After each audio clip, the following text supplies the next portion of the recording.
31-year-old male, following road traffic accident and post-primary tear repair, presented for further management. Examination showed bilateral no perception of light with aphakia with hyphema.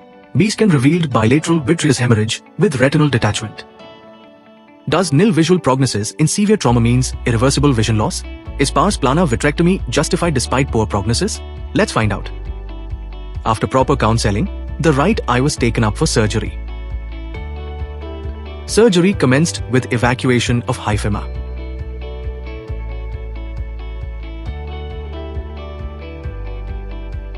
Followed by removal of dense vitreous hemorrhage using the vitrectomy cutter.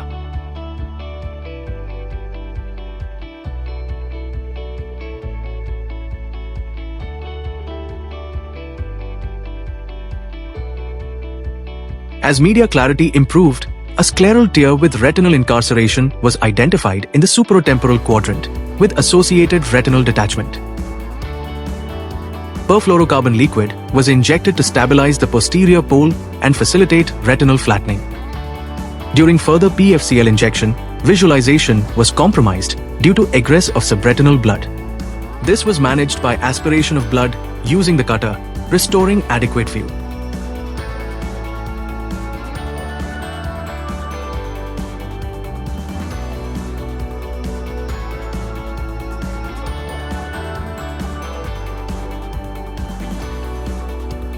Endolaser photocoagulation was performed 360 degrees and around the area of retinal incarceration. Additional PFCL was instilled up to the brim and the procedure was concluded. 15 days later, the right eye was reoperated for PFCL removal. Complete removal of PFCL was achieved using the cutter. Endolaser augmentation was performed around the retinal incarceration site. During laser application, subretinal fluid was noted adjacent to the incarceration site.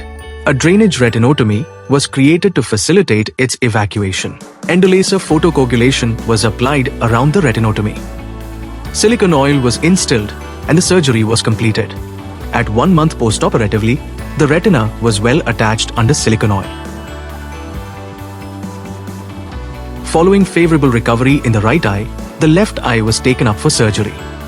Hyphema was cleared using the vitrectomy cutter.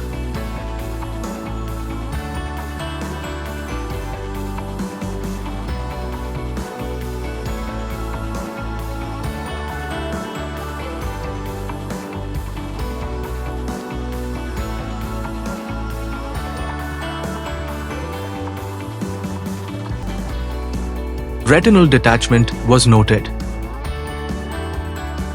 and PFCL was injected to stabilize the posterior pole. During further PFCL injection, visualization was compromised due to egress of subretinal blood. This was managed by aspiration of blood using the cutter, restoring adequate view.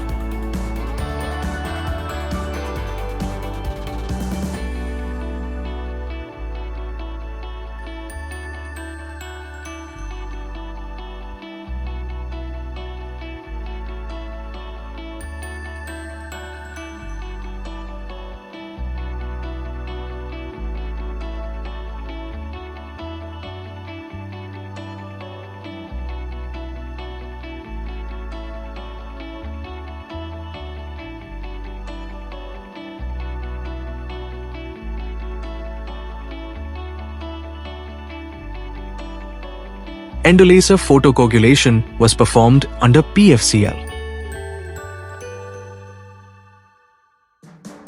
PFCL was instilled up to the brim and the procedure was concluded.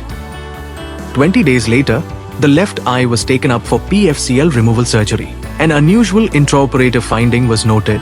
The inferior retina was folded superiorly upon itself with underlying bare choroid visible.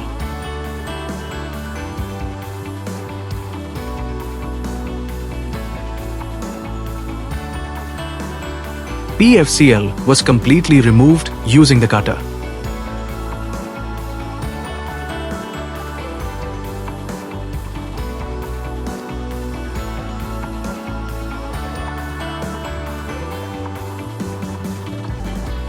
soft-tip cannula was carefully insinuated between the retinal folds, and PFCL was gently re-injected to facilitate controlled unrolling of the retina.